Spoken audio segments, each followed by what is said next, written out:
مسلمانوں کو ہندوؤں کے اس غلبے سے بچانے کے لیے ایک شرط لازم یہ تھی کہ مسلمان ایک جماعت کے جھنڈے تک جمع ہوں، ورنہ ان کی کوئی سیاسی حیثیت نہیں۔ کانگریس جیسی طاقت، بڑی منظم جماعت، سرمایہ اس کے پیچھے، تعلیم یافتہ لوگ اس کے پیچھے، انگریز کی سپورٹ اس کی، تو اس میں مسلمانوں کے لیے تو جب تک کہ وہ یکجان نہ ہو جائے اور پوری ان کی قوت مسلم لیگ کے جھنڈے تلے نہ آ جائے، پاکستان کیسے بن جائے گا؟ اور یہ معلوم تھا کہ چاہے اصل تو محرک ہمارا یہی ہے کہ دباؤ سے بچ جائیں ہم، ان ہندوؤں کے دباؤ سے، ثقافتی، مذہبی، لسانی دباؤ سے، معاشی دباؤ سے بچ جائیں، لیکن یہ ہے کہ مسلمانوں کو یکجا کرنے کے لیے ایک نعرہ لگا، پاکستان کا مطلب کیا؟ لا الہ الا اللہ۔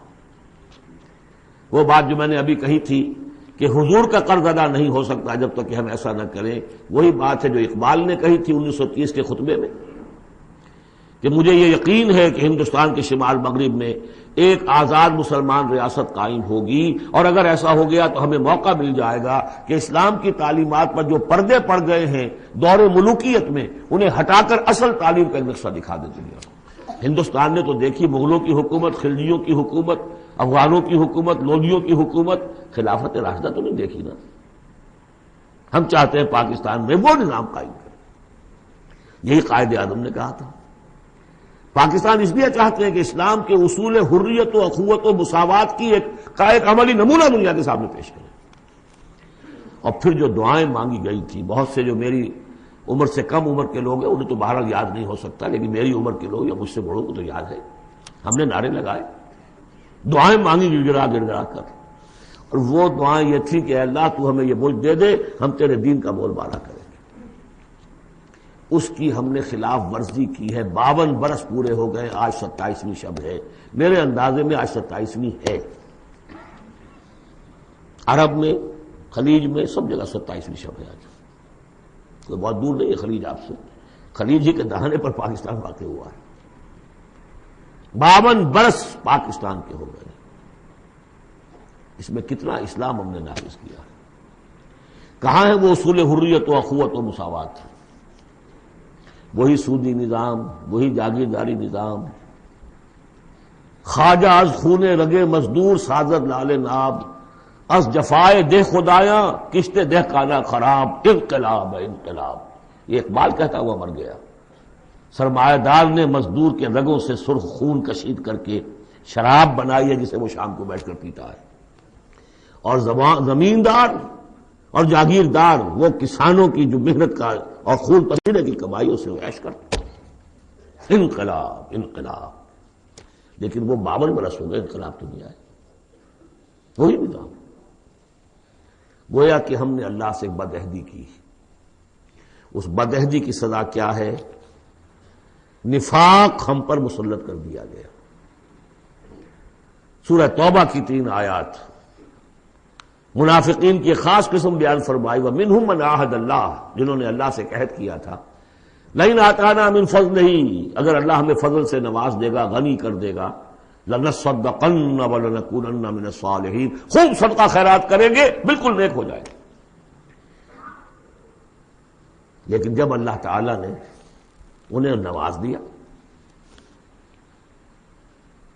تم کیا کیا؟ بخلوا بہ، پھر انہوں نے بخل سے کام لیا، وتولوا، پھر موڑی، وہم موردون، اعراض کیا۔ نتیجہ کیا نکلا؟ فعاقبہم نفاقا فی قلوبہم، اللہ نے ان کے دلوں میں نفاق ڈال دیا۔ اور نفاق وہ بیماری ہے، قرآن میں کہا گیا ہے ان المنافقین فی الدرک الاسفل من النار، جہنم کے سب سے نچلے طبقے میں، وہی جو اشد العذاب، یوم القیامت یردون الی اشد العذاب، اگر پورے دین پر کاربند نہیں ہوگے تو قیامت کے دن شدید ترین عذاب میں جھونکے جاؤ۔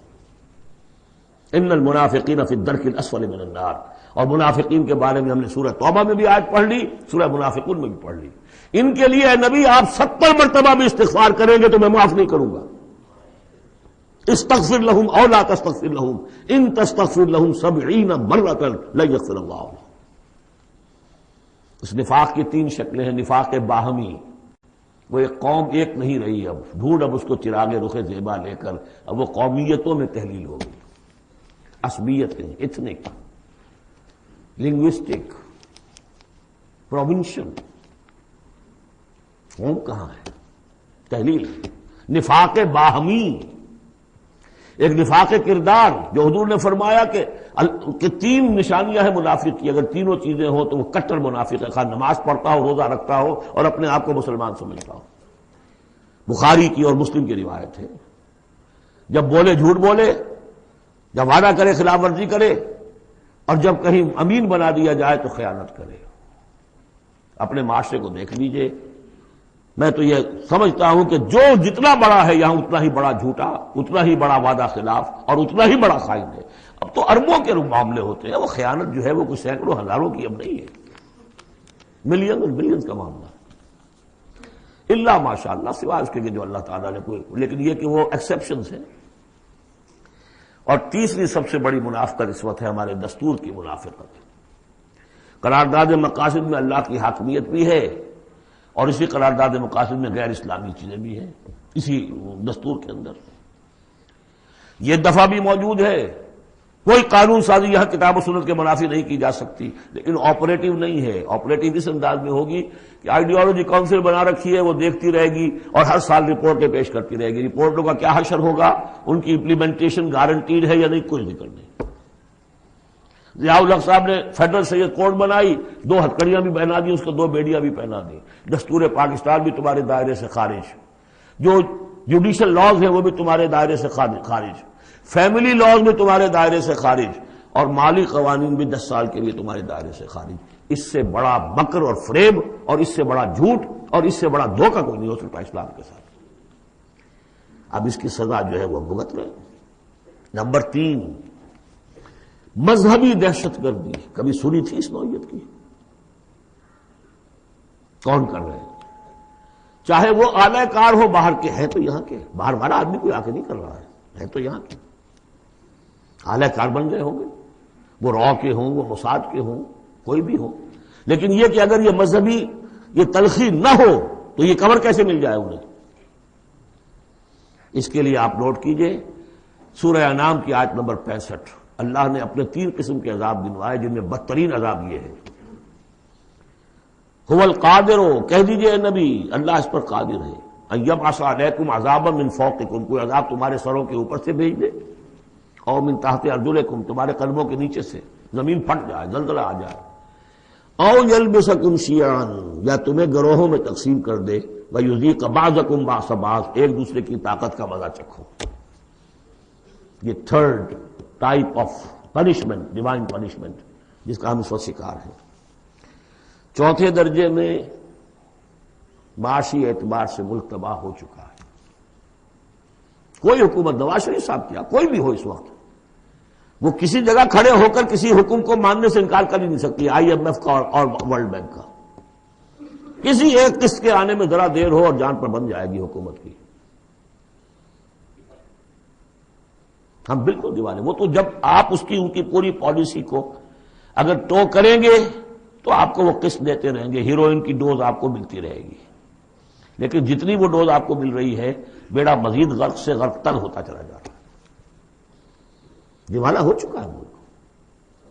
ادھر سے پھر ایک لہر بھی شروع ہو چکی ہے جس کی خبر دی تھی، دجال جو ہے 1 سال چند مہینے کا معاملہ ہے کہ جس میں وہ پوری دنیا میں پھر جائے گا اور رزق کے خزانوں پر اتنا قبضہ ہو جائے گا اس کا کہ جو کفر کرے گا اس کو دے گا، باقی کسی کو نہیں دے گا۔ جس طرح آپ کے سٹاک ایکسچینجز اور جو کرنسی جو ہے جس طریقے سے ان کا بیڑا غرق ہونا شروع ہو گیا ہے فارس سے، تو پاکستان تک پہنچنے سے کیا دیر لگے گی؟ اور اگر رشیا میں ہو سکتا تھا کہ ڈبل روٹی نہیں رہی تھی، وہ جو فضاؤں میں جو سب سے پہلے گیا ملک، خلاؤں میں گیا، وہاں ڈبل روٹی نہیں ملتی تھی۔ وہاں ایک بوڑھی عورت کا فوٹو میں نے دیکھا تھا، شدید ترین سردی میں اپنا پل اوور دے رہی ہے ایک مچھلی لینے کے لیے۔ یہ حال ہوا اس ملک کا۔ ہمارا جو حال ہوگا اس کو اچھی طرح سمجھ لیجئے۔ یہ جو سورہ سبا کی آیت میں نے سنائی تھی، لقد کان لسبأ فی مسکنہم آیہ، سبا قوم سبا میں بھی اللہ نے فرمایا ان کے وطن میں ہم نے ایک نشانی رکھی تھی، جنتان عن یمین و شمال، 2 جنتیں دی تھی ہم نے۔ پاکستان بھی 2 جنتوں پر مشتمل تھا، مشرقی پاکستان، مغربی پاکستان۔ کلوا من رزق ربکم واشکروا لہ بلدۃ طیبۃ ورب غفور، کھاؤ اللہ کے رزق میں سے۔ کتنی خوشحالی تھی پاکستان بننے کے بعد۔ ہندوستان جیسے کوئی شخص داخل ہوتا تھا پاکستان سے، وہ کہتا تھا کہ ہم کسی بڑے ترقی یافتہ ملک سے اور بڑے کسی دقیانوسی ملک میں داخل ہو گئے، اور وہاں سے جو آتا تھا وہ سمجھتا تھا کہ ہم کسی ویسٹرن ملک میں آ گئے۔ کتنی خوشحالی تھی۔ کلوا من رزق ربکم بلدۃ طیبۃ ورب غفور فاعرضوا، جب اعراض کیا تو پھر کیا ہوا؟ پھر جو عذاب ہم نے بھیجا ہے، ہم نے ان کے دونوں باغوں کی جگہ پر بس کو ان کے لیے دو جنگل پیدا باقی رہ گئے، جن میں کوئی پیلو، کوئی اور ڈیلے، کوئی کسیلی سے کچھ چیزیں پیدا ہو گئی، زیادہ سے زیادہ بیر۔ اللہ اللہ خیر صلی اللہ۔ ذالک جزیناہم بما کفروا، جو انہوں نے ناشکری کی تھی اس کا ہم نے بدلہ انہیں دیا۔ وہل نجازی الا الکفور، اور ایسا بدلہ ہم دیتے انہی کو ہیں جو انتہائی ناشکر ہیں۔ اس سے آگے آئیے، حصے بکھرے ہونے کا شدید اندیشہ اب پھر دوبارہ اٹھ کھڑا ہوا ہے۔ یہ جو کچھ ہوا ہے ہمارے ہاں عدلیہ کا بحران، اس میں چیف جسٹس بھی سندھی اور جو الیکشن کمیشن کا چیئرمین بھی سندھی، اور دونوں کے ساتھ جو معاملہ ہوا، اب صدر بھی سندھی، وزیر اعظم بھی سندھی۔ کوئی چمک ہے یا کوئی دمک ہے یا کوئی طاقت ہے، کوئی پشت پناہی ہے کہ یہ ساری چیزیں ہضم ہوتی جا رہی ہیں، لیکن کوئی ہے بہت بڑی شے کہ جو یہ ساری چیزیں ہضم کرا رہی ہے، ورنہ اس ملک کے اندر یہ چیزیں اس آسانی سے ہضم ہوتی تھی؟ کہ بول رہے ہیں بڑے بڑے لیڈر کہ کوئی ایجنڈا ہے جو اس کو پورا کرنے کے لیے سارا کام ہو رہا ہے۔ میں نے جمعے میں کہا کہ اب تو جناح پور کے لیے بھی آثار نظر آ رہے ہیں۔ بہرحال چونکہ اسی ملک کو جو قوم سبا تھی، اس کے بارے میں آخری جو الفاظ آئے ہیں قرآن میں، فَجَعَلْنَاهُمْ أَحَادِيثَ وَمَزَّقْنَاهُمْ كُلَّ مُمَزَّقٍ، ہم نے انہیں بس کہانیاں بنا دیا کہ کبھی ایک قوم ہوتی تھی، اس کی بڑی عظمت تھی، اس کا بڑا تنتنا تھا اور دبدبا تھا، اور ٹکڑے کر کر کے اس کو ختم کر دیا۔ وہ حصے بکھرے ہونے کا معاملہ پھر، بلکہ نسیہ منسیہ ہونے کا، جیسا کہ میں نے جمعے میں عرض کیا تھا، اس صدی میں دو عظیم مملکتیں، عظیم سلطنتیں نسیہ منسیہ ہو گئی۔ دی گریٹ آٹومان امپائر، پہلی جنگ عظیم کے بعد vanished from the map of the world. The great USSR، اب کبھی طالب علم ڈھونڈا کریں گے کہاں کہاں ہوتی تھی USSR۔ زمین رہتی ہے، نام بدل جاتے ہیں، آئیڈینٹی بدل جاتی ہے۔ اور اس کے لیے خاص طور پر نوٹ کر لیجئے، عالمی سیاست کے حالات اب جدھر جا رہے ہیں۔ بے نظیر بھٹو اگرچہ ظاہر بات ہے وہ اپوزیشن میں ہے اور اس وقت وہ زخم خوردہ بھی ہیں، لیکن جو باتیں وہ سیاسی انداز کی کرتی ہیں، اور خاص طور پر جب اسی کی تائید میں دوسرے لوگ بھی جو ان کا سیاست سے تعلق ہے، قاضی حسین احمد صاحب بھی کہہ رہے ہیں کوئی ایجنڈا ہے جس کو پورا کرنے کے لیے، اور اس وقت چاہتا ہے امریکہ کہ پاکستان کو بالکل تابع کر کے بھارت کے، اور اس کے لیے کوئی علیحدہ سے کوئی اس کی حیثیت نہ باقی رہ جائے، اس لیے کہ بھارت ہی واحد ملک اب اس ملک علاقے میں رہ گیا ہے کہ جس کو وہ پراپ اپ کر سکتا ہے چائنا کے خلاف، اور تو کوئی ہے نہیں۔ اور چائنا ایک بہت بڑا تھورن ہے ابھی آن دی سائڈ آف امریکہ، یا جو بھی نیو ورلڈ آرڈر ہے۔ اور اب جو خاص طور پر بھارت میں BJP جس طرح ابھر کر آ رہی ہے، جان لیجئے کہ ان کا پہلا اوپن ڈکلیئرڈ جو ان کا ایم ہے ٹو انڈو پارٹیشن۔ میں جتنا کچھ وہاں کے حالات سے واقف ہوں، بھارت کے مسلمانوں کو کوئی اندیشہ نہیں ہونا چاہیے ان سے۔ پہلا ٹارگٹ انہوں نے بنانا ہے اس پارٹیشن کو ختم کرنا۔ ان کی گو ماتا کے ٹکڑے ہوئے ان کے یہاں مذہبیت اور کیا ہے، ان کا کوئی نظام نہیں، کوئی قانون نہیں، ان کی روایات ہے، تہذیب ہے، کلچر ہے، لیکن پارٹیشن کے خلاف وہ کھلم کھلا ہے ٹو انڈو اٹ۔ اور اس کی صورتحال جو ہے اب اس کے لیے فضا بہت ہموار ہو رہی ہے۔ یہ تو میں نے آپ کو بتایا ہے قرآن اور سنت کے مختلف حوالوں سے کہ اس وقت پاکستان کی خصوصی حیثیت کیا ہے۔ ایک چند پہلوؤں سے اور دیکھ لیجئے، یہ other side of the picture ہے۔ 400 سال کی تجدیدی مساعی ہمارے پشت پر ہے۔ 1000 سال تک سارے مجددین امت عالم عرب میں پیدا ہوئے۔ 11ویں صدی، 12ویں صدی، 13ویں صدی، 14ویں صدی، تمام مجددین امت ہندوستان میں پیدا ہوئے۔ مجدد الفسانی، شیخ احمد سرہندی، 12ویں صدی کے مجدد اعظم شاہ ولی اللہ دہلوی، 13ویں صدی کے مجدد اعظم سید احمد بریلوی، 14ویں صدی کے مجدد اعظم شیخ الہند مولانا محمود حسن، اور عظیم اور شخصیات علامہ اقبال، مولانا مودودی، مولانا الیاس، ایسی شخصیات پوری دنیا میں ان کے برابر کی شخصیات نہیں۔ یہ سارا ہمارے پیچھے ہے۔ یہ کیا ہے؟ یہ بار ہے ہم پر، ماضی کا ایک قرض ہے ہمارے کندھوں کے اوپر، ایک ذمہ داری ہے اسلاف کی طرف سے۔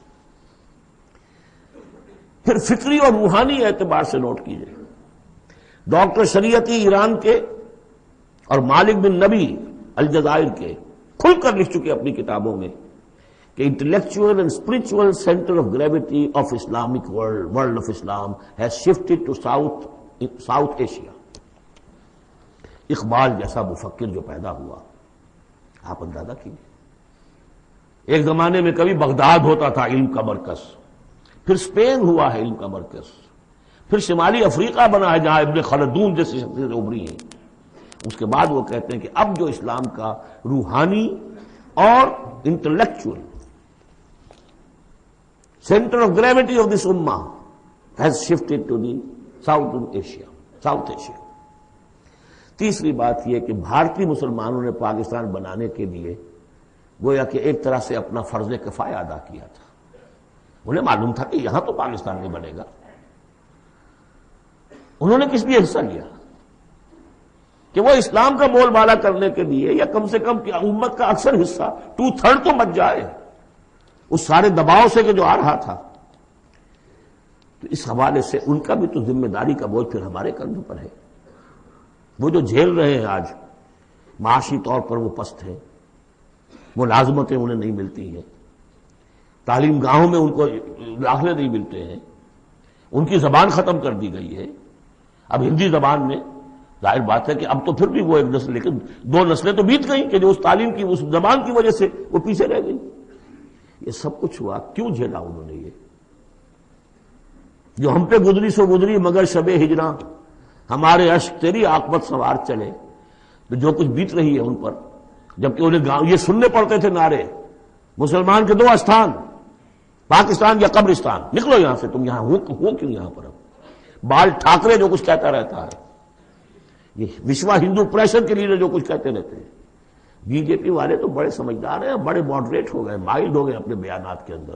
یہ وہ سمجھتے ہیں کہ یہ مسلمانوں نے بھارت کو ذرا اطمینان دلا کر پہلے نبٹ لے، دونوں سائڈز کے ساتھ، بنگلہ دیش سے بھی اور بنگلہ دیش سے تو نبٹ لیا انہوں نے۔ حسینہ واجد کے آنے کے بعد اس وقت در حقیقت ورچولی بنگلہ دیش از انڈر بھارت، راہ کا جال بچھا ہوا ہے۔ میں ابھی ہو کر آیا وہاں پر، وہاں لوگوں نے مجھے بتایا، لیکن اتنا خوف ہے کہ مجال ہے کہ وہ ہمیں کوٹ نہ کر دیجیے، کہیں نام لینا نہ بتا دیجیے۔ یہ خوف کی کیفیت ہے۔ دنیا کو یہ دکھایا ہے کہ ہم نے فرقہ بند کا معاملہ جو طے کر دیا ہے، پانی ہے ہی نہیں۔ وہ بنگال جو میں نے سن 68 میں دیکھا تھا، ہر طرف سرسبزی اور شادابی اور پانی پانی، اب دیکھ کر آیا ہوں پانی نہیں ہے وہاں، سوکھے پڑے ہوئے نالے اور دریا۔ صورتحال ان دونوں خطوں کی جو ہے، پہلے ان سے نبٹ کر پھر وہ کچھ کریں گے۔ تیسرا اسپیکٹ میں آپ کو بتانا چاہتا ہوں، کچھ پیشین گوئیاں ہیں نبی اکرم صلی اللہ علیہ وسلم کی۔ ان پیشین گوئیوں میں اس خطے کا بھی ایک رول ہے، میں تفصیل میں نہیں جا سکتا۔ پیشین گوئی ایک یہ ہے جو قرآن اس سے بھی ثابت ہے، 3 مرتبہ فرمایا کہ رسول کو ہم نے بھیجا ہے دین کے غلبے کے لیے، اور 5 دفعہ فرمایا کہ بھیجا ہے تمام انسانوں کے لیے۔ تو رسولوں کا مقصد، رسول صلی اللہ علیہ وسلم کی بعثت کا مقصد پورا ہو ہی نہیں سکتا جب تک کہ پورے عالم اسلامی پر دین جو ہے قائم نہ ہو جائے۔ بقول اقبال کے وقت فرصت ہے، کہاں کام ابھی باقی ہے، نور توحید کا اتمام ابھی باقی ہے۔ لیکن حضور نے خبر دی ہوگا، دنیا کے خاتمے سے پہلے کل روئے ارضی پر نظام خلافت علی منہاج النبوہ قائم ہوگا، اور اس کے قائم ہونے میں خراسان کا علاقہ اور عرب کے مشرق کے ممالک جو ہے وہ رول پلے کریں گے۔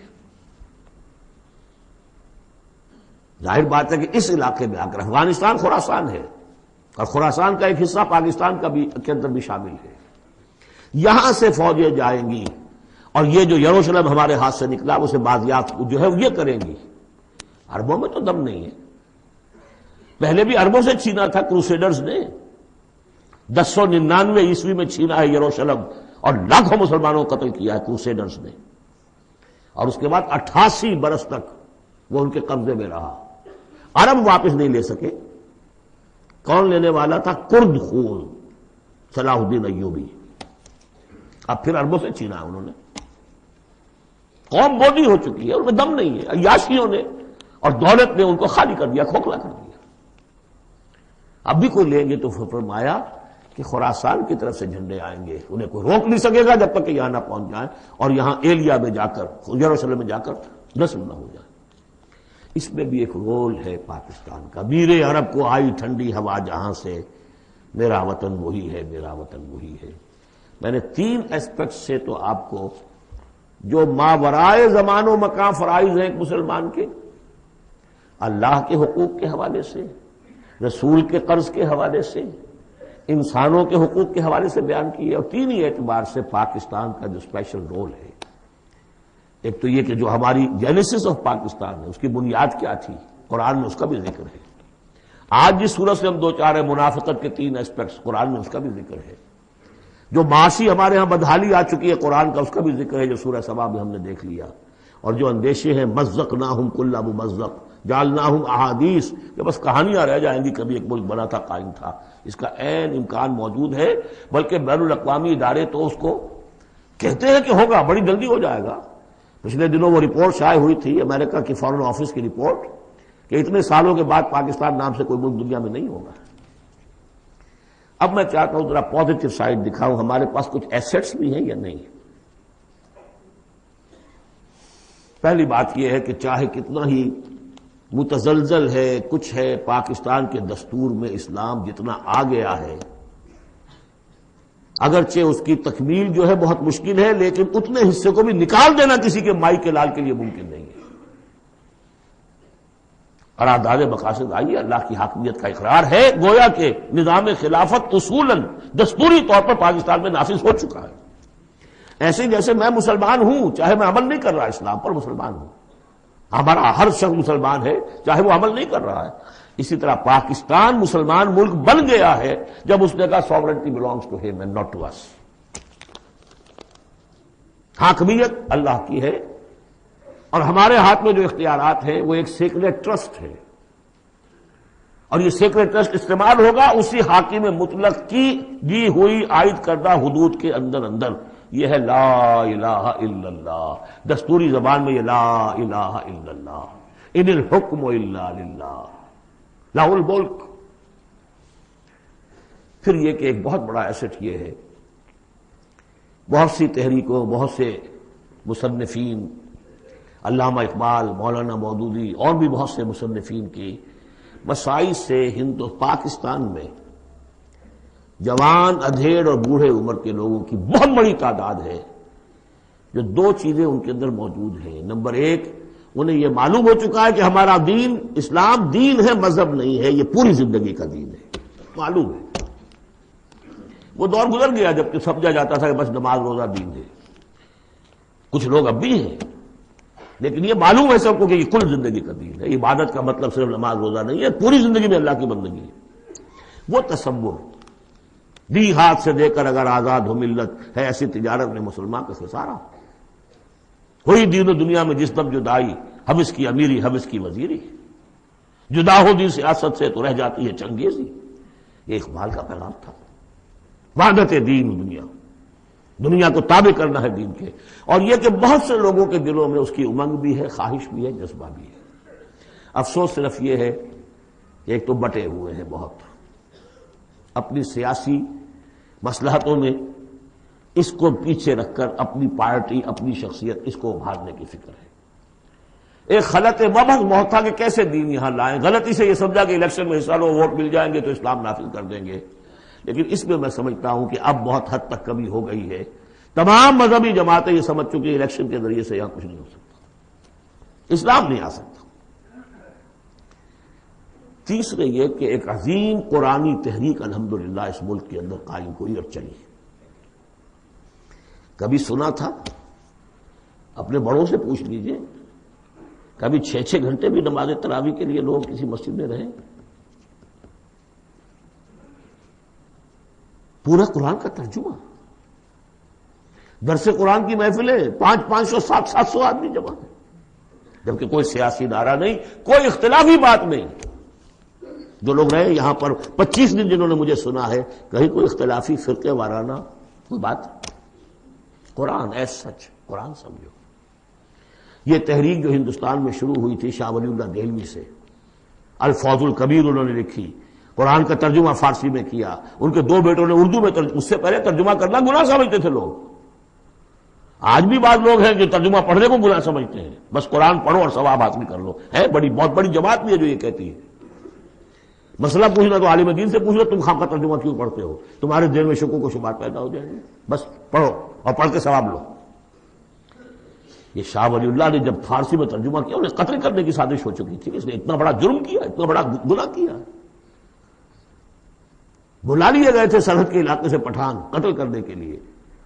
اور مسجد جو فتح پوری کی ہے دہلی کی، جو چاندنی چوک کے ایک سرے پر ہے، وہاں درس حدیث دیتے تھے عصر کے بعد، اور اس کے بعد وہ نکل رہے تھے مسجد میں، باہر وہ کھڑے ہوئے تھے قتل کرنے کے لیے. لیکن کچھ اللہ نے ایسی ہیبت ڈال دی اس وقت ان کے دل پر، کوئی ایسی ان کی شخصیت کا اثر پڑا، وہ حملہ نہیں کر سکے.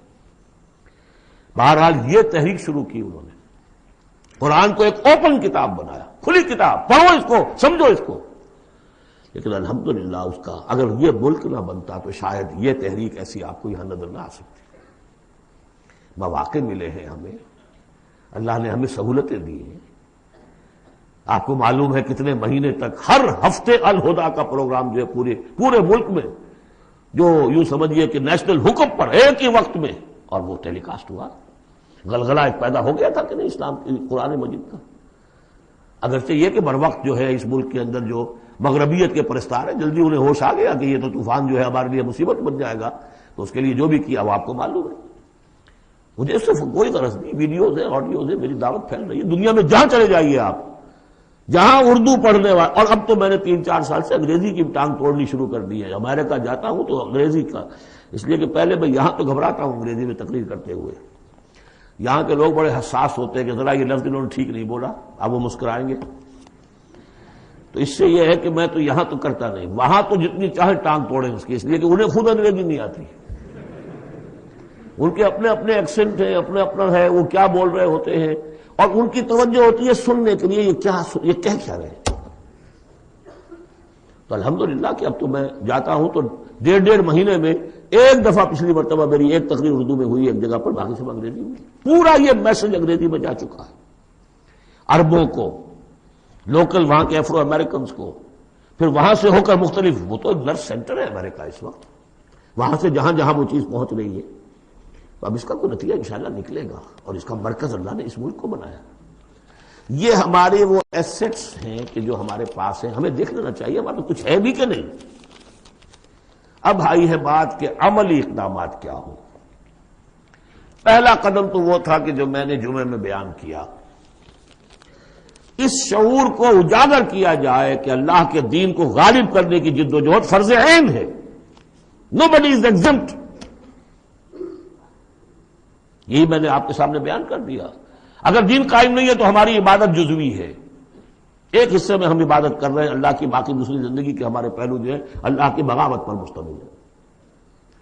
یہ کام فرض عین کے درجے میں ہے، اور اس کے لیے عقلاً اور نقلاً لازم ہے کہ کسی نہ کسی جماعت میں آدمی شریک ہو، اکیلا تو یہ کام نہیں کر سکتا.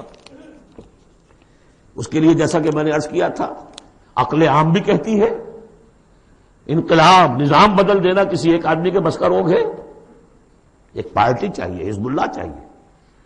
حضرت موسیٰ کی قوم نے کوڑا جواب دے دیا تھا تو معاملہ وہی کا وہی رک گیا. حضور کے ساتھیوں نے ایک جماعت کی شکل میں اپنا، جہاں حضور کا پسینہ گرا وہاں اپنی خون کی ندیاں بہا دی، اسلام قائم ہو گئی. پھر احادیث دیکھیے،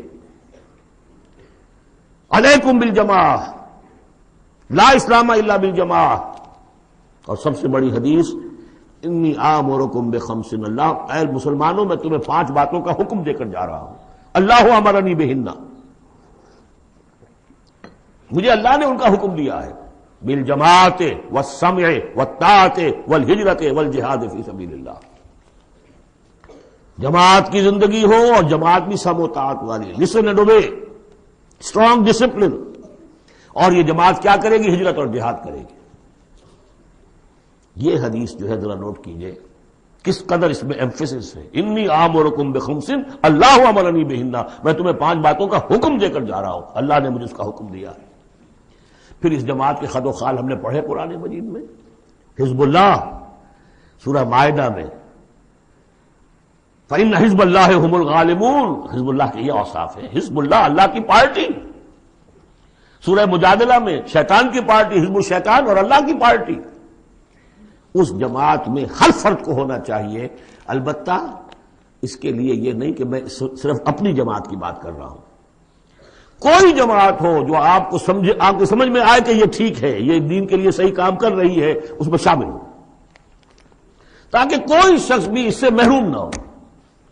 جیسے حضور نے فرمایا بلغوا انی ولو آیتن، پہنچاؤ میری جانب سے، کہا ایک ہی آیت پہنچاؤ. میرا کوئی امتی بھی تبلیغ قرآن کے فریضے سے محروم نہ رہ جائے. اس لیے کہ پھر میرا امتی کیسے ہوا؟ میرا امتی ہے تو اسے تو قرآن پہنچانا ہے. ایک آیت پہنچاؤ. باقی جو لوگ اپنی زندگیاں وقف کر دیں ان کے لیے کیا کہا ہے؟ خیرکم من تعلم القرآن وعلمہ، تم میں سے بہترین لوگ وہ ہیں جو قرآن سیکھیں اور سکھائیں. وہ اپنی زندگی وقف کر دیں. اس حوالے سے کسی بھی جماعت میں جس پر دل ٹھک جائے، اگرچہ اس کے 4 خصائص ضروری ہیں جو آپ کو تلاش کرنے چاہیے.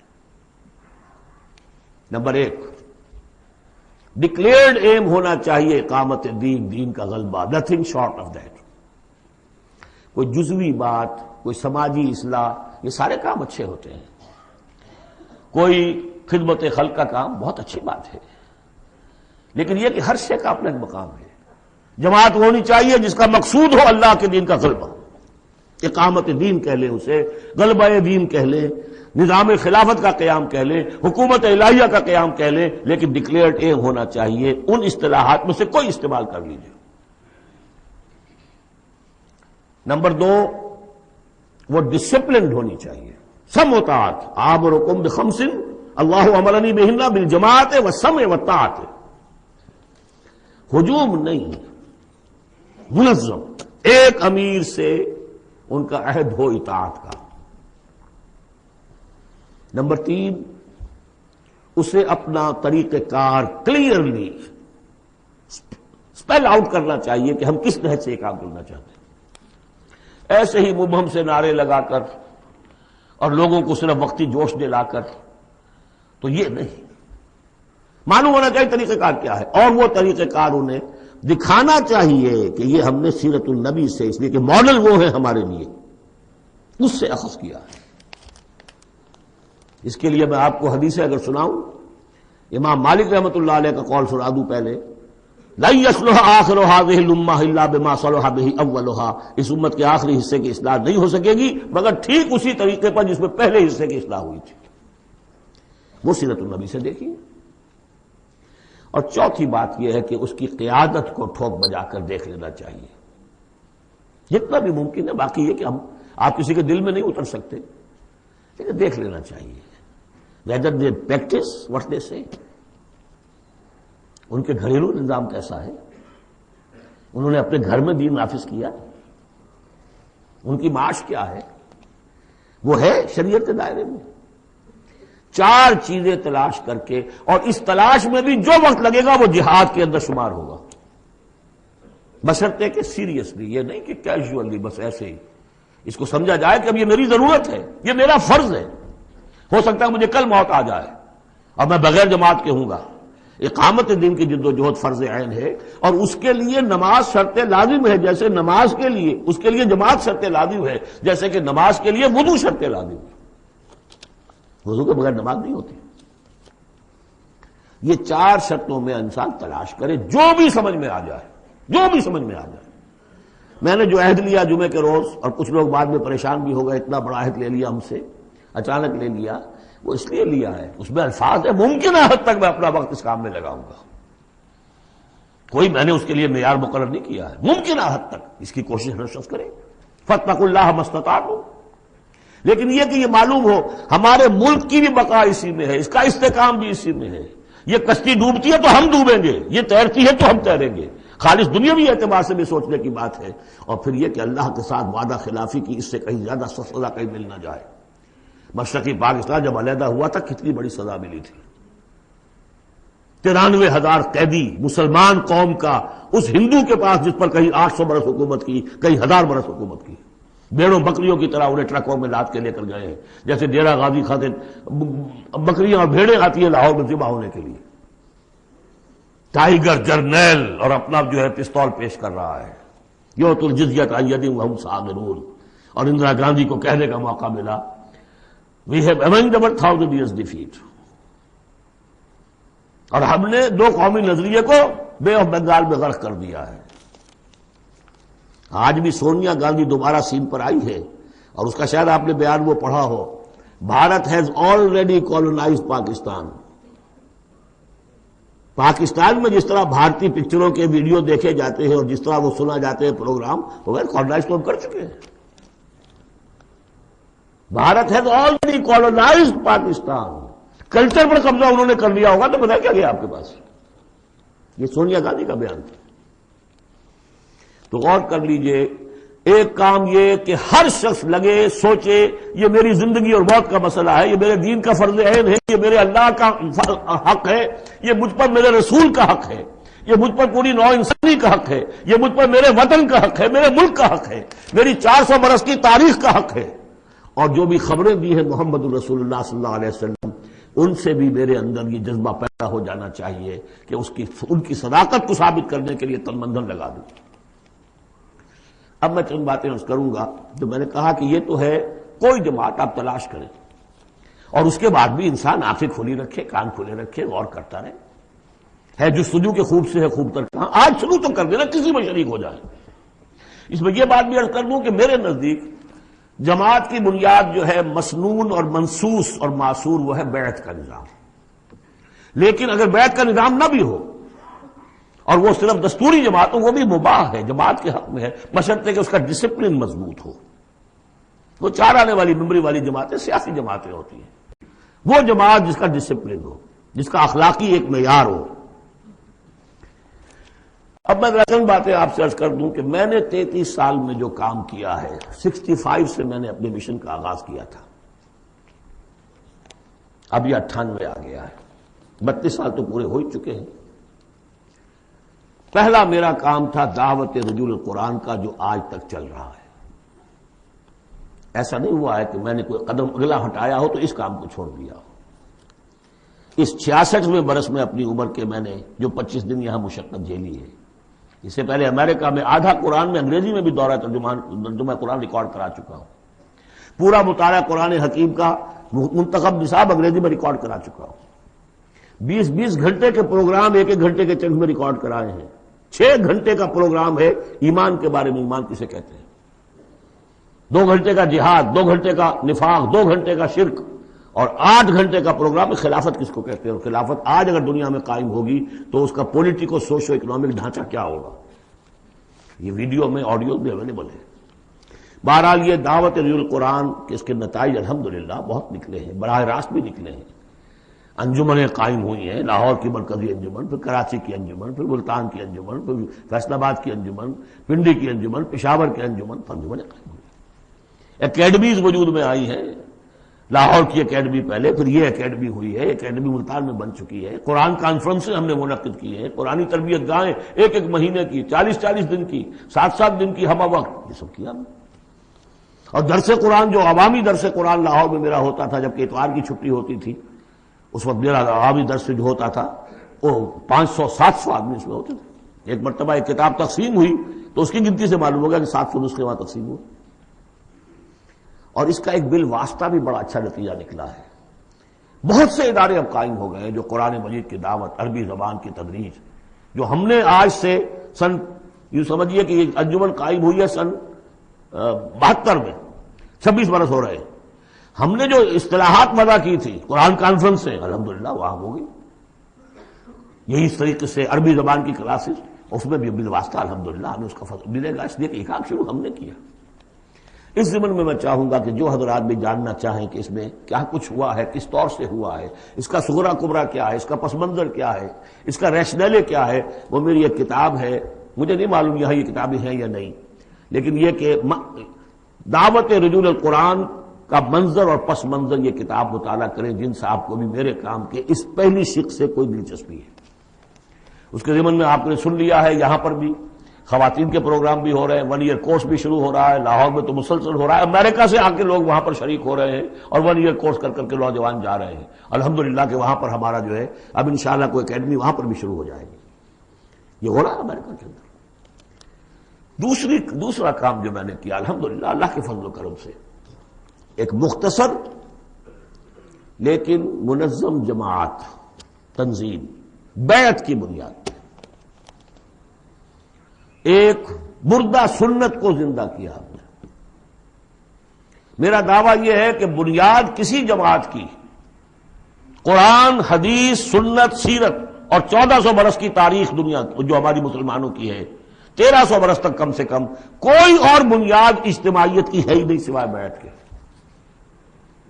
حضور نے کی بیعت، آؤ بیعت کرو میرے ہاتھ پر، آؤ مرنے کی بیعت کرو، یا پھر وہ بیعت جو عقبہ ثانیہ میں لی گئی تھی، بایعنا رسول اللہ صلی اللہ علیہ وسلم علی السمع والطاعۃ فی العسر والیسر والمنشط والمکرہ، بڑی طویل حدیث ہے، وہ میں بعد میں آپ کو بتاؤں گا بھی۔ ہم نے اسی کو اخذ کیا ہے، اختیار کیا ہے، تنظیم اسلامی میں شمولیت کے لیے جو بیعت ہے وہیں سے لی ہے۔ بہرحال ہم نے اس پر ایک کتاب، ایک جماعت مرتب کر دی ہے، ڈھانچہ بنا دیا ہے، نظام العمل بنا دیا اس کا۔ یہ نہیں ہے کہ بیعت کا مطلب یہ کہ اب آپ کو کچھ کہنے کا حق ہی نہیں، لا حول ولا قوت۔ حضور سے لوگ اختلاف کر لیتے تھے، حضور نے فرمایا تھا غزوہ بدر میں کہ کیمپ یہاں لگا دو، لگا دیا گیا۔ پھر کچھ لوگوں نے کہا کہ حضور اگر تو یہ وحی سے ہے تو ٹھیک ہے، سر آنکھوں پر، اگر آپ کی ذاتی رائے تو اجازت ہو تو ہم کچھ عرض کریں۔ فرمایا ہاں کہو، کہ ہمارا جو تجربہ ہے جنگی تجربہ، اس کی روح سے وہاں پر کیمپ ہو تو اچھا۔ فرمایا اٹھاؤ، اکھاڑو کیمپ یہاں سے لگا دو۔ تو مشورہ، شاورہم فی الامر، ان سے مشورہ کرتے رہا کیجئے۔ قرآن مجید میں حضور کو حکم ہے، مشورہ بھی ہو سکتا ہے، اختلاف رائے بھی ہو سکتی ہے، ذاتی تنقید بھی کیجئے۔ ہمارے ہاں تنظیم اسلامی کے اندر سالانہ ایک اجتماع وہ ہوتا ہے جس میں جو شخص چاہے آئے اور مجھ پر ذاتی تنقید کرے۔ باقی شورا کا نظام اپنی جگہ پر ہے جو الیکٹڈ ہوتے ہیں لوگ۔ تو ایک یہ کہ اس اصول پر ایک جماعت بنا دینا جو صرف پیری مریدی کا دھندا رہ گیا تھا، اسی لیے پہلے لوگ بڑے ہنسے، یہ بیعت پر جماعت۔ لیکن یہ کہ اب وہ جماعت ہے الحمدللہ، اب وہ ایک اوپن انسٹیٹیوشن ہے، اور اس کو ہم نے اس کے پورا نظام العمل بنا دیا ہے۔ اس میں اختلاف کی گنجائش ہے، اس میں اس طرح مشورہ ہوگا، اس طرح بات ہوگی، اور اس کے لیے 10 کتابچے ہیں چھوٹے چھوٹے، 50-50 60-60 صفحے کے۔ تنظیم کی بنیادی دعوت کو سمجھنے کے لیے وہ 10 کتابچے اس وقت یہاں نہیں ہوں گے، لیکن جس کا بھی ارادہ ہو جائے کہ سمجھنی ہے بات، اب جہاں اور جماعتوں کو دیکھنا ہے اس کو بھی دیکھنا ہے، یہ بھی ایک جماعت ہے۔ میں یہ نہیں کہتا یہی ایک جماعت ہے، جو بھی قافلے ہیں دیکھیے، سب کو دیکھیے، لیکن اگر تنظیم کو سمجھنا ہے تو 10 کتابچے چھوٹے چھوٹے۔ عزم تنظیم، تنظیم اسلامی کا تاریخی پس منظر، تعارف تنظیم، نظام العمل، میرا ذاتی حساب کتاب کہ میں نے دنیا میں کتنی جائیداد بنائی ہے، کب شروع کیا تھا تو اس کے بعد سے میری روٹی کہاں سے چلی ہے، اب کیا صورتحال ہے، ایک ایک پیسے کا حساب دے دیا۔ وہ میرا حساب کم و بیش کے نام سے وہ پمفلٹ موجود ہے۔ یہ ساری چیزیں جو ہے جن لوگوں کو اب سیریسلی بات کو سمجھ میں آ گئی ہو، سمجھ میں آئے کہ یہ میرا فرض ہے، آئی ایم ریسپانسبل، مجھے اللہ کی بندگی کرنی ہے جس کے لیے یہ کام لازم ہے، مجھے محمد صلی اللہ علیہ وسلم کا قرض ادا کرنا جس کے لیے لازم ہے، مجھے اس ملک کا حق ادا کرنا جس کے لیے یہ لازم ہے۔ یہ اگر آپ کو اپنے فرض کا احساس ہو جائے گا تو آپ تلاش کریں گے، جو تلاش کرے گا وہ پائے گا، جو اندہ یا بندہ۔ باقی میرا ایک ماضی بھی ہے، وہ ماضی یہ کہ میں جماعت اسلامی میں رہا ہوں 10 برس تحریک کے ساتھ، جماعت میں 3 برس اور 7 برس جمعیت طلبہ میں۔ جمعیت طلبہ میں ناظم اعلیٰ بھی رہا ہوں آل پاکستان، جبکہ یہ مشرقی اور مغربی پاکستان دونوں ایک ہی ملک تھے، اور جماعت اسلامی میں ایک ضلعی تنظیم کا امیر رہا ہوں، ضلع منگمری کا۔ بہرحال یہ نوٹ کر لیجئے کہ وہ میرا ماضی ہے، اس سے مجھے اختلاف ہوا تو کیوں ہوا تھا، اس پر میری پوری کتاب موجود ہے۔ کوئی بدنیتی کا الزام میں نے مولانا مودودی پر نہیں لگایا، لیکن یہ کہ اختلاف ہوا تھا کہ الیکشن کے ذریعے سے بات سامنے آ چکی ہے، ہماری یہ ساری ایکسرسائز میں فٹیلٹی ہے، ہمیں انقلابی طریقہ کار اختیار کرنا چاہیے۔ وہ کتاب تحریک جماعت اسلامی ایک تحقیق مطالعہ جو میں نے 25 برس کی عمر میں لکھی تھی اور جماعت کا رکن تھا اس وقت تک، میں نکل کر نہیں لکھی ہے میں نے، وہ تو جس کو نوٹ آف ڈسینٹ ہوتا ہے، پارٹی ورکر ہے، ممبر ہے، اور وہ ڈس اولیژن ہو گیا کسی وجہ سے، اختلاف ہو گیا ہے تو اپنی رائے ظاہر کرتا ہے نا، وہ میں نے پیش کی تھی، وہ کتاب بھی موجود ہے۔ لیکن اس کے بعد جس طریقے سے اس کی مس ہینڈلنگ ہوئی اس سارے اختلاف کی، اور پھر بڑے بڑے لوگ مولانا امین حسن اصلاحی صاحب، عبدالغفار حسن صاحب، عبدالجبار غازی صاحب، عبدالرحیم اشرف صاحب، کراچی کے شیخ سلطان صاحب، شیخ جمیل الرحمان صاحب، اور بہت سے، مولانا افتخار بلخی صاحب، یہ سب لوگ جو جماعت سے علیحدہ ہوئے، یہ حادثہ کیوں ہوا، اس پر بھی پھر میری ایک کتاب ہے، تاریخ جماعت اسلامی کا ایک گمشدہ باب۔ جنہیں میرے اس ماضی کو دیکھنا ہو، کچھ شکوک و شبہات تو میرے بارے میں بڑے پروپیگنڈے کر دیے گئے ہیں اور جس کی وجہ سے حجابات سے قائم ہو چکے ہیں، لیکن اس کو دیکھنا، اسٹڈی کریں، معلوم کریں، دودھ کا دودھ، پانی کا پانی علیحدہ ہوتا ہے۔ تیسرا کام جو الحمدللہ میں اللہ کا بڑا فضل و کرم اپنے اوپر مانتے ہوئے اس کا تذکرہ کر رہا ہوں، اسے کسی درجے میں بھی کوئی خود ستائی نہ سمجھیے، بلکہ آج ہی جو آپ نے آیت پڑھی ہے فاما بنعمت ربک فحدث، جو بھی نعمتیں ہوئی ہوں ان کا تذکرہ کیا کرو۔ الحمدللہ کہ منہج انقلاب نبوی کے اوپر ہر اعتبار سے اس کو بالکل واضح کر کے، اور اس سے ہم نے ایک پروسیس اخذ کیا ہے۔ میں آپ سب سے کہوں گا اس کا مطالعہ کیجئے، سمجھ میں نہ آئے پھینک دیجیے اٹھا کر، کسی جگہ پر اختلاف ہو تو مجھ سے کیجئے بات۔ منہج انقلاب نبوی کتاب بھی ہے، کیسٹس بھی ہے، آڈیوز بھی ہے، ویڈیوز بھی ہے۔ چوتھے درجے میں ہم نے تحریک خلافت شروع کی تھی، سن 91 میں میں نے یہی کراچی سے شروع کی، پھر اس کے بعد یہی کراچی میں خالد دینا ہال میں نے 4 دن لیکچر دیے خلافت کے موضوع پر، اور اس کے بعد اگرچہ پروگرام یہ تھا کہ اسے ایک عوامی موومنٹ چلایا جائے، لیکن ابھی فی الحال ہم نے محسوس کیا کہ لوگ کچھ ہلنے کے لیے تیار نہیں ہے۔ وہ ضرور دستخط کر دیتے ہیں، فارم پر کر دیتے ہیں، 2000 کا جلسہ ہے، 200 فارم ہمیں مل گئے، لیکن اس کے بعد ان کو ڈھونڈیے تو ملیں گے نہیں۔ لہٰذا وہ ہم نے صرف یہ رکھا، محدود کر دیا ہے کہ جو بیعت نہ کرنا چاہیں ابھی اور تنظیم اسلامی میں شامل ہونا چاہیں تو وہ معاون تحریک خلافت ہو جائے۔ اور ایک ہم نے تحریک خلافت ایک بنائی ہے رجسٹرڈ باڈی، تاکہ خلافت سے متعلق جو بھی مواد ہے وہ لوگوں کو پہنچایا جائے۔ میں نے وہ اپنے خطبات جو ہیں وہ شائع کیے، ان کا فارسی میں ترجمہ کرایا ہے، خاص طور پر اس وقت افغانستان میں اور ایران میں شدت کے ساتھ ضرورت ہے کہ انہیں معلوم نہیں، کر بیٹھے ہیں وہ لیکن سمجھ میں نہیں آ رہا چلائے کیسے ہم۔ ایران میں بھی آپ نے دیکھ لیا ہوگا کہ جو ان کے خامنہئی صدر جو ہیں ان کے رہبر اور ان کے اور صدر کے مابین اختلاف ہے، سڑکوں تک پر وہ اختلاف آ گیا۔ یہ ڈوئلزم چل نہیں سکتا، ایک طرف انتخاب ہے، انتخاب سے ہو کے آ رہا ہے، ایک طرف وہ جو ہے بیٹھے ہوئے ہیں، اور جیسے کہ آپ کو معلوم ہے خمینی صاحب نے، وہ جو پہلے صدر تھے بنی صدر صاحب، وہ شاید 98-99% ووٹ لے کر آئے تھے، خمینی صاحب نے ڈسمس کر دی، چھٹی ہو گئی۔ تو نظام کیا ہوگا، اسلامی خلافت کا نظام کیا ہوگا؟ میں ہو کے آیا ہوں پچھلے سال، اور وہاں کے علماء سے گفتگو ہوئی ہے، کنفیوزڈ ہے۔ باقی یہ جو بیچارے ہمارے ساتھی افغانستان کے، ان میں تو اکثر کی جدید تعلیم ہی نہیں ہے، وہ بہرحال ان کا جذبہ تھا، حالات ایسے تھے جس کی وجہ سے کہ انہوں نے جو بھی کچھ کیا ہے، اور طالبان کے پاس بہت بڑا علاقہ ہے اب، لیکن یہ ہے کہ انہیں بھی بتانے کی ضرورت ہے کہ یہ اسلامی نظام اب کیسے چلے گا۔ ماڈرن حالات میں ماڈرن سٹیٹ ہو، خلافت اصولی طور پر کیا تھی، اور خلافت حضور کے دور میں کیا تھی، اور خلافت اب کیا ہوگی، اس کو سمجھنا ہے دلیل کے ساتھ۔ اس کے لیے پیسہ چاہیے، اس کے لیے تعاون چاہیے، وہ کتابیں پھیلیں، چھپیں۔ اس حوالے سے یہ 4 شق ہیں میرے کام کے جو میں نے آپ کے سامنے رکھ دیے۔ تھوڑی سی بات اور کر دوں، میرا تعلق کن سے ہے۔ دعوت رجوع القرآن میں میں نے اپنے فکر کی، اپنی سوچ کے 4 سورسز معین کیے ہیں۔ اولین فکر جو ہے، میرے فکر پر جو بھی اثر پڑا ہے وہ علامہ اقبال کی ملی شاعری کا ہے، اور ہائیسٹ بھی اسی کا اثر ہے، ان کا فلسافیکل تھاٹ جو لیکچرز میں ہے، reconstruction of religious thought in Islam. اس کے بعد مولانا مودودی کا تحریکی فکر، تحریک۔ اقبال مفکر تھے، وہ تحریک چلانے والے آدمی نہیں تھے، اگرچہ ابھی معلوم ہوا ہے ڈاکٹر برہان احمد فاروقی نے، ان کا انتقال ہوا ابھی شاید 2 سال ہوئے ہیں، لیکن انتقال سے پہلے کتاب لکھ دی، جس سے ثابت ہوتا ہے کہ علامہ اقبال عمر کی آخری سٹیجز میں سن 35-36 میں بیعت کی بنیاد پر ایک جمعیت شبان المسلمین قائم کرنا چاہتے تھے، اور اس کا دستور بھی مرتب ہو گیا تھا۔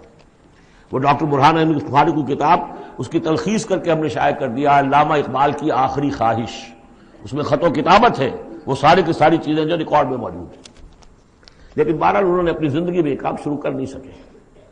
یہ کام مولانا مودودی نے شروع کیا، تحریک اٹھائی، جماعت بنائی. لیکن مولانا مودودی سے پہلے میرے نزدیک ابوالکلام بھی تھے.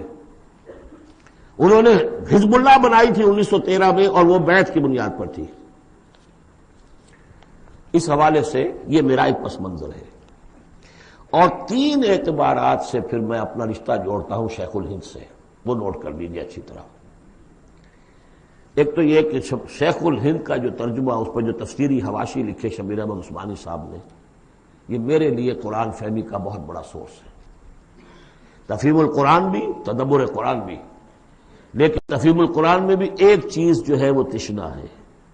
اس میں دین میں تصوف کی جو چاشنی ہے، باطنی کیفیات، وہ اس میں نہیں آ رہی ہے. تحریکی ہے، زبردست تحریکی انداز میں.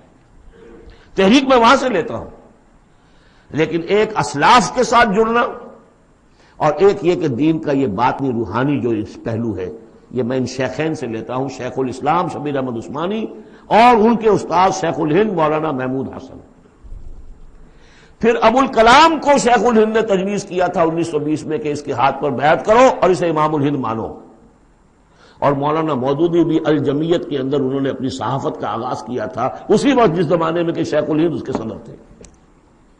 یہ سارے حقائق جو اس وقت بالکل نگاہوں سے چھپے ہوئے ہیں، یہ میری ایک کتاب ہے جماعت شیخ الہند اور تنظیم اسلامی، اس میں تفصیل کے ساتھ موجود ہے. یہ میں صرف اس لیے بتا رہا ہوں کہ جس کو بھی ان 25-26 دنوں کے اندر کوئی بھی تعلق خاطر قائم ہوا ہو، جو سیریسلی سوچنے کو تیار ہو، وہ ان چیزوں کا مطالعہ کرے. اب آخری بات ہے، من انصاری اللہ، کون ہے میرا مددگار اللہ کی راہ میں؟ اس مدد کی کیا کیا شکلیں ہو سکتی ہیں؟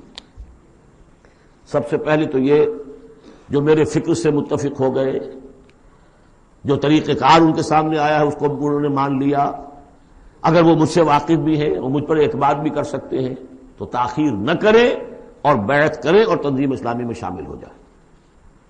اس بیعت کی وضاحت میں ابھی اس حدیث کی روح سے کروں گا بعد میں. یہ نہیں اگر اس سے کمتر ابھی آپ چاہتے ہیں کہ کوئی نسبتاً کمتر معاملہ رہے ابھی بیعت کے معاملے میں، اتنا اقدام جو ہے فوری طور پر نہ ہو، تو یہاں کی انجمن خدام القرآن ہے، اس کے ممبر بنیے. کورس شروع ہو رہا ہے، اس میں وقت نکالیے. آپ نے جو ہے مختلف پروفیشنل تعلیم کے اوپر کتنے سال لگائے ہیں. کوئی ایم ایس کر کے آتا ہے امریکہ سے، کتنے سال لگائے ہوتے ہیں؟ کیا 1 سال بھی نہیں نکال سکتے زندگی کا؟ اللہ پوچھے گا تم سب کچھ پڑھ لیا، تم نے انگریزی پڑھ لی، تم نے اتنی پڑھ لی انگریزی کہ انگریزوں کو پڑھا دو، اور عربی اتنی بھی نہ سیکھی کہ تم میری کتاب کو براہ راست سمجھ سکتے. ہم نے ان کے لیے 1 ایئر کورس شروع کیا ہے کہ جو لکھے پڑھے جاہل ہیں اس اعتبار سے کہ ایک طرف پی ایچ ڈی ہے، ڈاکٹریٹ کی ہوئی ہے، دوسری طرف الف بے کے قرآن کی معلوم نہیں، ان کے لیے یہ کورس ہے. اس میں آپ شامل ہو. اس کا آپ نے جو اس کا ہے کتابچہ وغیرہ وہ شائع ہو چکا ہے، وہ آپ کو مل جائے گا. نمبر 3، تحریک خلافت جو ہے اس کی 2 شکلیں ہیں. معاون تحریک خلافت وہ تنظیم اسلامی کے تابع ہوگا، تنظیم اسلامی کے ساتھ ہوگا، لیکن بیعت کیے ہوئے نہیں ہوگا. جو بیعت کرتا ہے وہ رفیق کہلاتا ہے تنظیم اسلامی کا. اور دوسرے یہ کہ ہم نے ایک ایسی جماعت بنائی ہے جس میں کہ اس لٹریچر کو پھیلانے کے لیے ہمیں وسائل چاہیے. اس کی ممبرشپ ہے. جو شخص بھی صاحب استطاعت ہے 500 روپے ماہانہ اگر وہ تحریک خلافت کو دے سکتا ہے تو وہ اس کا رکن بن جائے گا. وہ ایک رجسٹرڈ باڈی ہے، اس کے سارے حساب کتاب جیسے انجمنوں کے ہوتے اس طریقے سے ہیں. یہ 4 شکلیں ہیں کہ جس میں آپ میرے ساتھ تعاون کر سکتے ہیں، شریک ہو سکتے ہیں. درجے وار میں نے وہ ساری باتیں آپ کے سامنے رکھ دی. اب آخر میں آپ کو بتاتا ہوں کہ جو بیعت ہوتی ہے ہماری، اس کے 3 جز ہیں. پہلا جز وہ ہے کہ جو ہر شخص کرتا ہی ہے مسلمان، صرف بیعت کے وقت اسے شعوری طور پر تازے کرنا ہے. اشہد ان لا الہ الا اللہ وحدہ لا شریک لہ واشہد ان محمدا عبدہ ورسولہ صلی اللہ علیہ وسلم. اسی پر تو ہماری دین کی بنیاد قائم ہے. لیکن تازہ کرنا کہ آج میں پھر شعوری طور پر گواہی دے رہا ہوں اللہ کے سوا کوئی معبود نہیں، وہ تنہا ہے، اس کا کوئی شریک نہیں، اور محمد اس کے بندے اور رسول. نمبر 2، استغفر اللہ ربی من کل ذنب، میں استغفار کرتا ہوں اللہ سے اپنے تمام گناہوں کا، اے اللہ اب تک جو کچھ ہوا معاف فرما دے. اور نمبر 3، واتوب الیہ توبۃ نصوحا، اور پروردگار میں تیری جناب میں توبہ کرتا ہوں خلوص دل کے ساتھ. یا ایھا الذین آمنوا توبوا الی اللہ توبۃ نصوحا. پہلا حصہ یہ ہے. دوسرا حصہ انی اعاہد اللہ، میں اللہ سے عہد کرتا ہوں. یہ اللہ سے عہد ہے. بیع و شراء اللہ کے درمیان اور بندے کے درمیان ہے. ان اللہ اشتری من المؤمنین انفسهم واموالهم بان لهم الجنہ، جنت اس کے پاس ہے، وہ آپ کو دے گا. آپ سے وہ جان اور مال مانگ رہا ہے. وہ بیع کیا ہے؟ انی اعاہد اللہ، میں اللہ سے عہد کرتا ہوں. ان اہجر کل ما یکرہہ، ہر اس چیز کو چھوڑ دوں گا جو اسے پسند نہیں ہے. وَأُجَاهِدَ فِي سَبِيلِهِ جُهْدَ اسْتِطَاعَتِي، اور اپنی مقدور بھر اس کی راہ میں جہاد کروں گا. اس کے معنی کیا ہے؟ انفق مالی وابذل نفسی، اپنا مال بھی خرچ کروں گا، جان بھی، وقت بھی صرف کروں گا. لِإِقَامَةِ دِينِهِ وَإِعْلَاءِ كَلِمَتِهِ، اس کے دین کو قائم کرنے کے لیے اور اس کے کلمے کی سربلندی کے لیے. اب تیسرا حصہ آیا، وَلِأَجْلِ ذَلِكَ، اس مقصد کے لیے أُبَايِعُكَ، میں آپ سے بیعت کرتا ہوں. یہاں سے اب وہ حدیث شروع ہو رہی ہے. أُبَايِعُكَ عَلَى السَّمْعِ وَالطَّاعَةِ، لیکن یہ کہ اس میں ایک لفظ کا اضافہ کیا، فی المعروف، آپ کا ہر حکم سنوں گا اور مانوں گا بشرطے کہ شریعت کے خلاف نہ ہو، within the parameters of شریعہ. حضور سے جو بیعت کی تھی اس میں یہ الفاظ نہیں تھے، سب میں وقت، اس لیے کہ حضور غلط حکم دے نہیں سکتے، معصوم تھے، جو حکم دیں گے مانیں گے. بایانا رسول اللہ صلی اللہ علیہ وسلم علی السمع والطاعۃ، بس ہم نے اس میں اضافہ کیا علی السمع والطاعۃ فی المعروف، شریعت کے دائرے کے اندر، فی العسر والیسر. اگر یہ شریعت کے دائرے کے اندر ہے تو چاہے مشکل ہے اور چاہے آسان مانیں گے. والمنشط والمکرہ، چاہے ہماری طبیعتیں آمادہ ہوں اور چاہے ہمیں اپنی طبیعتوں پر جبر کرنا پڑے مانیں گے. وعلی اثرۃ علینا، اور چاہے ہم پر آپ دوسروں کو ترجیح دے دیں، ہم یہ نہیں کہیں گے کہ ہم پرانے ساتھی ہیں، آپ نے نو وارد کو امیر بنا دیا، نہیں. اٹس یور پریروگیٹو، یہ آپ کا اختیار ہے، جس کو چاہے آپ بنائیں، ہم پر کسی کو ترجیح دے دیں. دیکھیے کس طرح باریک بینی سے جماعتی زندگی میں فتنے اٹھنے کے دروازے جو ہے سب ایک ایک کر کے حضور نے بند کیے. وَعَلَىٰ اللَّهِ نُنَازِلُ الْأَمْرَ أَهْلَهُ، اور جنہیں آپ امیر بنا دیں گے ان سے جھگڑیں گے نہیں، ان سے بھی تعاون کریں گے، ان کی اطاعت کریں گے. حضور نے فرمایا من اطاعنی فقد اطاع اللہ ومن عصانی فقد عصى اللہ، جس نے میری اطاعت کی اس نے اللہ کی اطاعت کی، اور جس نے میری نافرمانی کی اس نے اللہ کی نافرمانی کی. ومن اطاع امیری فقد اطاعنی ومن عصى امیری فقد عصانی، جس نے میرے مقرر کردہ امیر کی اطاعت کی اس نے میری اطاعت کی، اور جس نے میرے معین کردہ امیر کی مخالفت کی یا اس کی نافرمانی کی اس نے میری نافرمانی کی. اور آخری بات، وَعَلَىٰ أَن نَّقُولَ بِالْحَقِّ أَيْنَمَا كُنَّا لَا نَخَافُ فِي اللَّهِ لَوْمَةَ لَائِمٍ، ہم جہاں کہیں بھی ہوں گے حق بات ضرور کہیں گے، مشورہ دیں گے، صحیح دیں گے. اب اپنی بات جو ہے ودہولڈ نہیں کریں گے، اپنے اوپینینز کو روکیں گے نہیں، حق بات کہیں گے، اپنی بات کہہ کر پھر ہم فارغ ہوں گے. اس کے بعد یہ کہ جو فیصلہ امیر کا ہوگا اس کے مطابق اطاعت ہوگی.